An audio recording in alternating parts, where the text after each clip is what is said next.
ini. Sebelum itu nggak ada yang merampok hutan. Hutan itu masih menakutkan sekali. Kalau masuk ke hutan yang mana hutan Kasinan itu kalau nggak 4-5 orang nggak berani. Terlalu rimbun, terlalu menakutkan, terlalu angker lah katakan seperti itu dulu itu. Jadi nggak ada orang yang berani ke sana, nggak ada, kecuali mencari kayu bakar itu.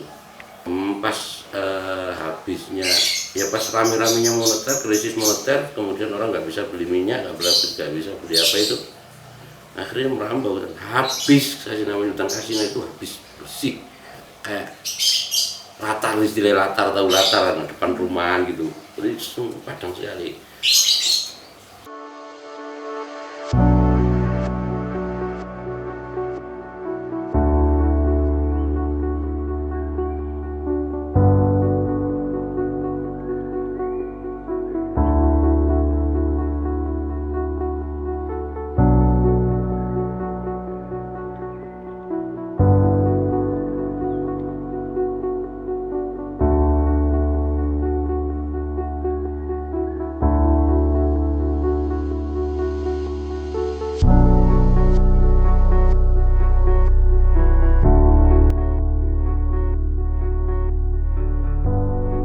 Hutan Kasinan merupakan wilayah yang sangat penting untuk menjaga stabilitas ekosistem bagi Kota Batu, secara khusus bagi masyarakat Desa Pesanggerahan.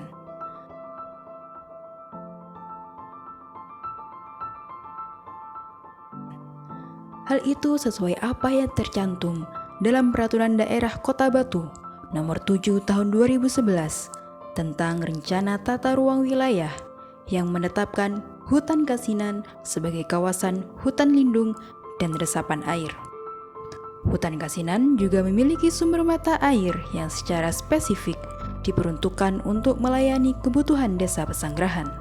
Selain dari dasar yuridis, secara praktik sosial pun masyarakat Desa Pesanggerahan yang rata-rata mengandalkan hasil pertanian sangat amat bergantung pada keberlangsungan fungsi hutan Kasinan sebagai kawasan resapan air.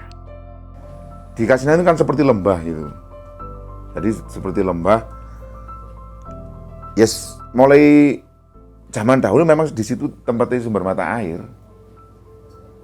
Masyarakat ya taunya dengan sendiri kalau di situ memang sumber mata air. Kalau sumber mata air Kasinan itu kalau saya yang dapat cerita dari orang-orang tua dulu itu kalau Kasinan itu kan nama orang yang buka kalau di sini bedah kerawang namanya Mbak Kasin. Nah, akhirnya kalau orang Jawa itu kan milik enaknya. Oh, di Kasinan aja ya. Seperti itu. Lalu kalau saya dari kecil memang seperti itu keadaannya di sana.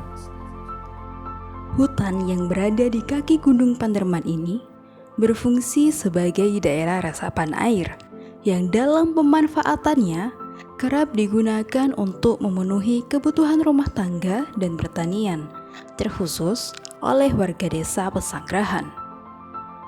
Kalau dari utamanya masyarakat warga Desa Pesanggerahan, sekitaran Kasinan memang memerlukan di situ. Memang ada PDAM yang dikelola PDAM, ada sumber yang lain. Ya mungkin dari sebagian dari situ memang ada yang dijual dulunya katanya. Katanya ada yang dijual atau dimanfaatkan PDAM dikelola untuk masyarakat.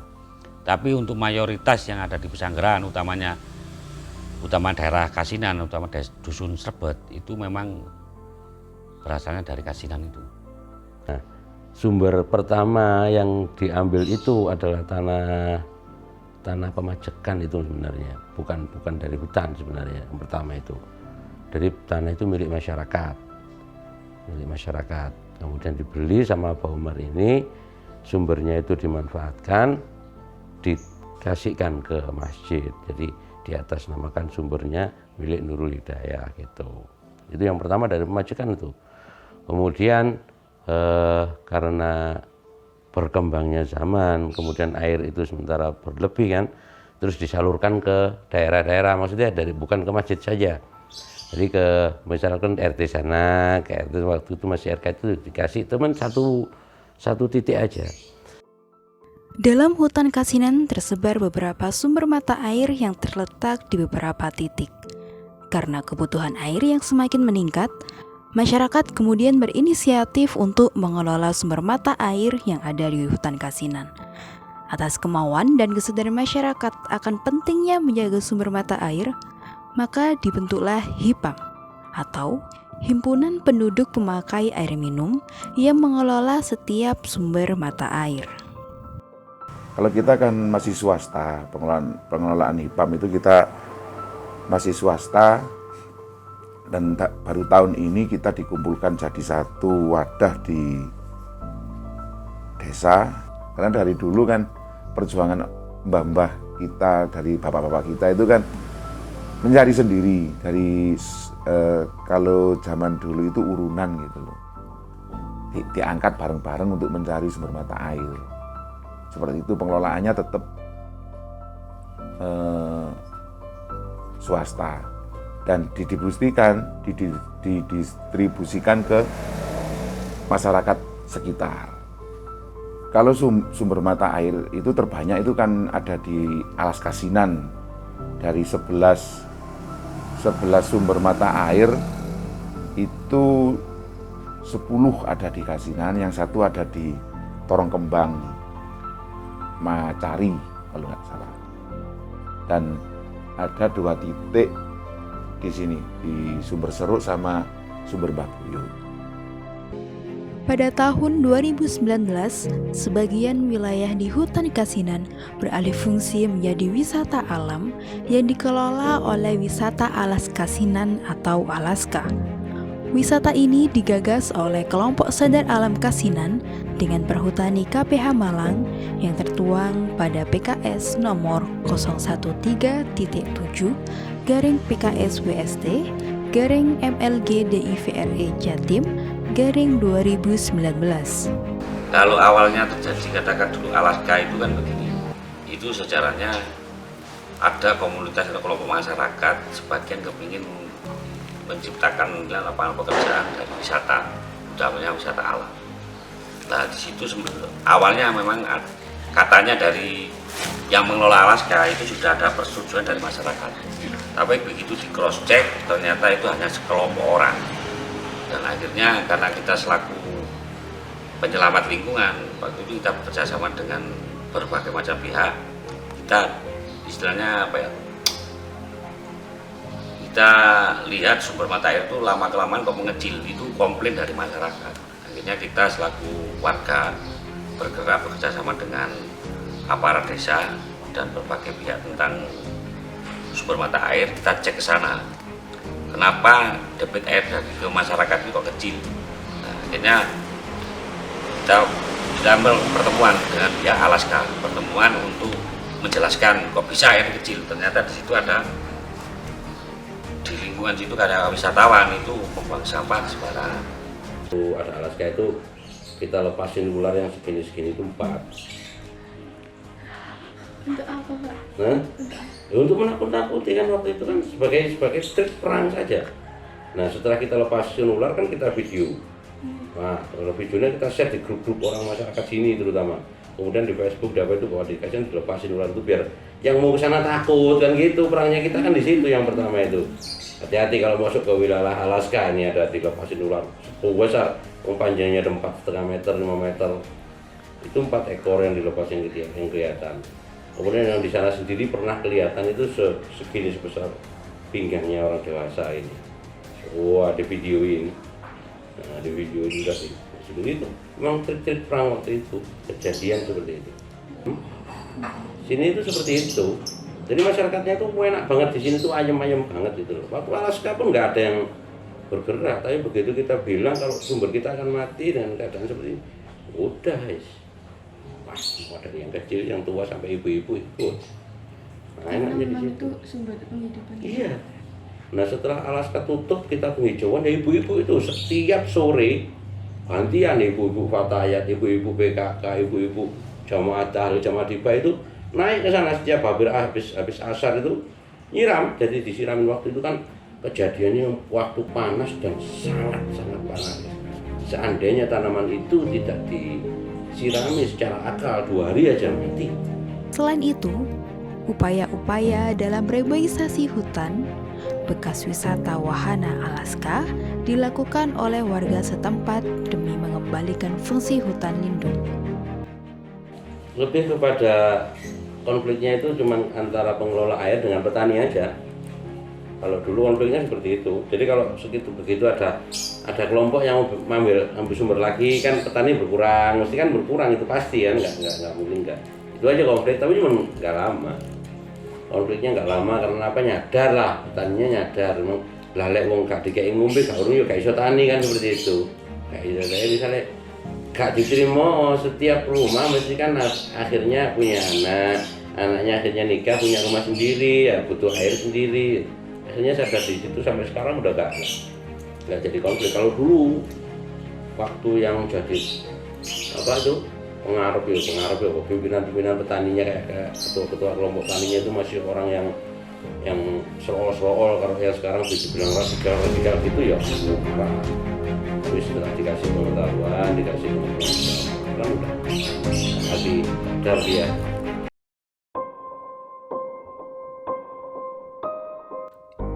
Pada masa lalu di Desa Pesanggerahan pernah terjadi beberapa kali banjir lahar. Namun terdapat peristiwa aneh yang terjadi. Kalau kejadiannya sih saya belum lahir kayaknya. Kejadian cuman saya dapat cerita dari bapak saya. Kejadiannya itu sebenarnya mau 2 kali sebenarnya. Karena waktu itu kejadiannya waktu lahar besar itu harusnya kan lewatnya di kali gitu loh. Harusnya itu lewatnya kan di kali. Waktu itu kalinya itu besar.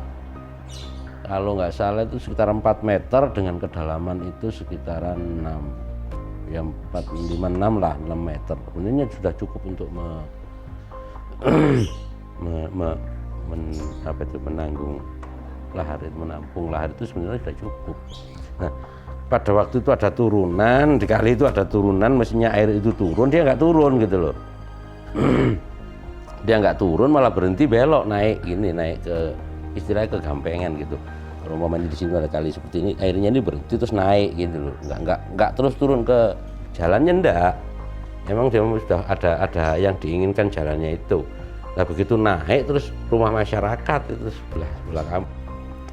Kejadian yang pertama itu. Kemudian beberapa bulan lagi itu sebenarnya mau kejadian lagi itu loh.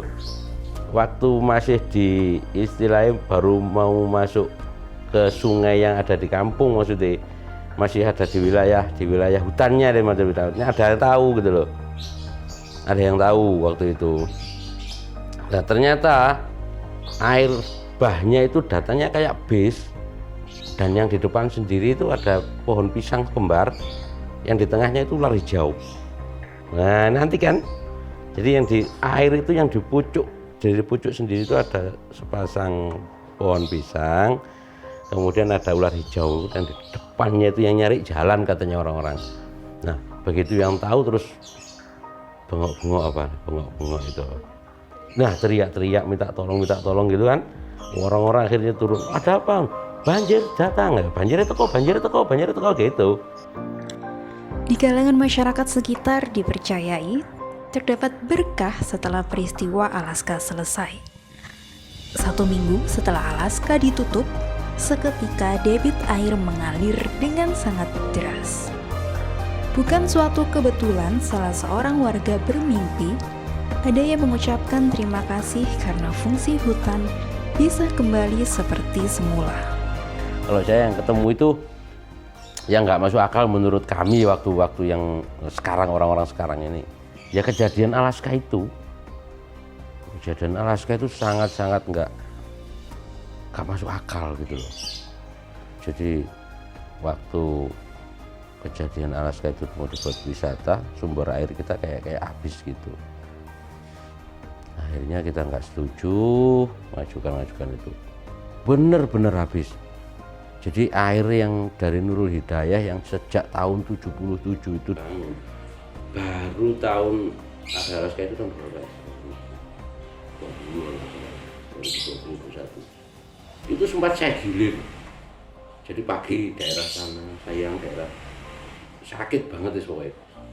Di Kasinan itu 90% itu sumber yang dikelola itu rembesan. Jadi di atas gitu loh. Begitu ada yang dipotong, digali, dan udah belok, nggak ke sumber gitu. Kemudian setelah pemerintah kota menyatakan ditutup, izin nggak boleh, pokoknya nggak boleh, dikembalikan kepada fungsi awalnya sebagai tempat untuk penyangga sumber mata air. Selesai, udah selesai, tutup, wes selesai. Nah setelah itu satu minggu setelah ditutupnya itu, sumber kita ini malah langsung kayak brul gitu. Padahal belum ada pergerakan sama sekali loh.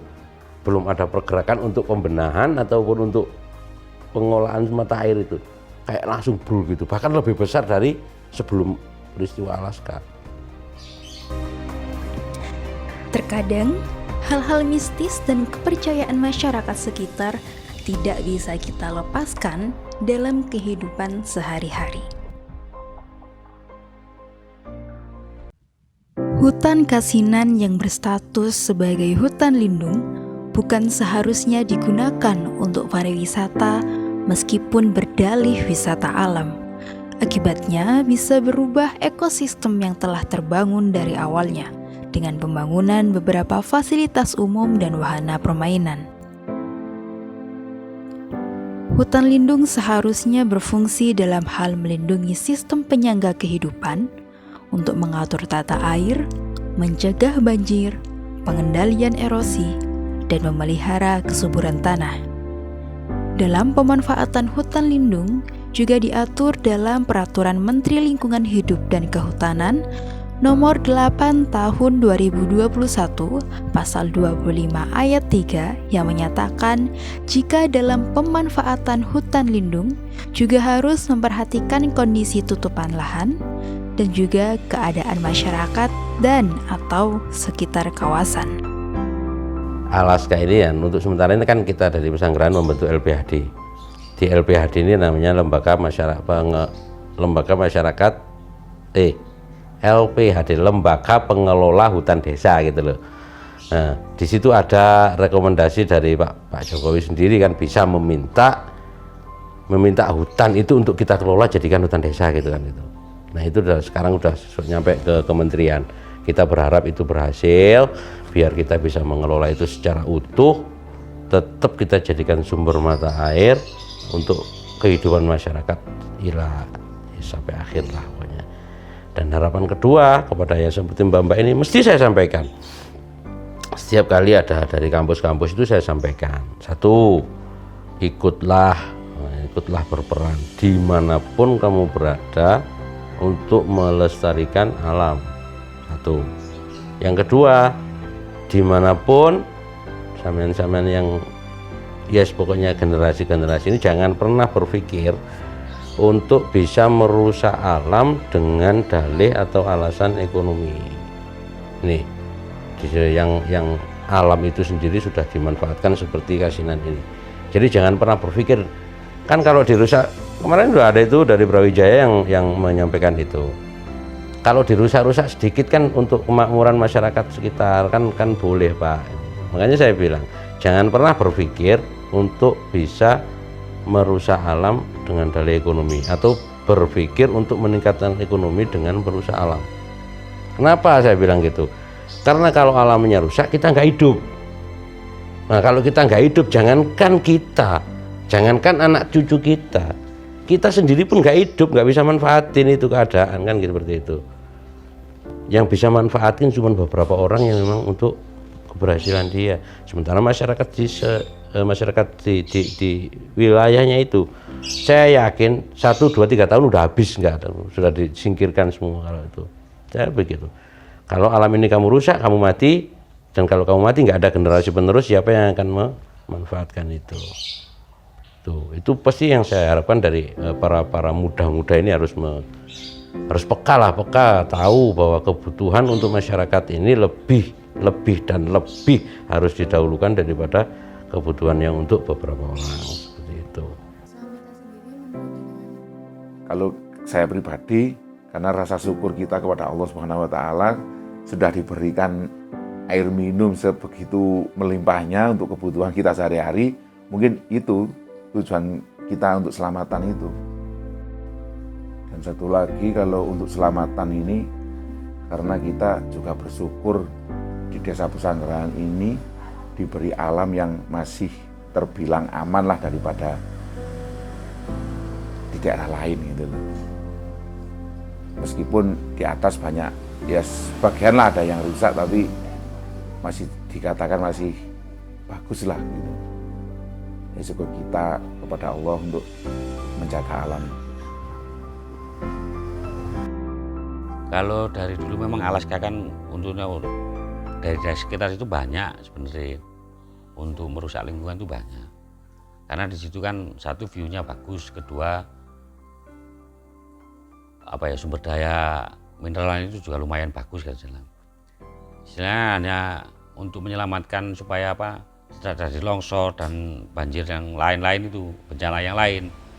Itu memang harus, utama daerah perhutanan itu harus aman dulu. Kalau niat orang mau membangun wisata, membangun usaha di situ memang banyak. Tapi kita selaku warga harus tetap menyelamatkan lingkungan. Karena dampaknya ke belakang akan jauh lebih besar kalau terjadi pembalakan liar atau pembangunan permanen lah istilahnya. Itu akan dampaknya di belakangnya akan lebih besar. Kurang lebih seperti itu. Harapan dari warga sekitar pastinya hutan Kasinan bisa kembali hidup demi berlangsungnya kehidupan sehari-hari mereka. Karena dengan kembalinya fungsi hutan Kasinan sebagai wilayah resapan air, mampu untuk memudahkan masyarakat sekitar, sebab air adalah sumber dari kehidupan, baik untuk manusia, hewan, dan tumbuhan itu sendiri.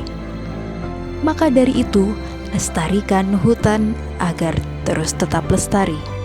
Karena ketika kita menyembuhkan bumi ini, berarti kita menyembuhkan diri kita sendiri dan menyelamatkan waktu yang akan datang.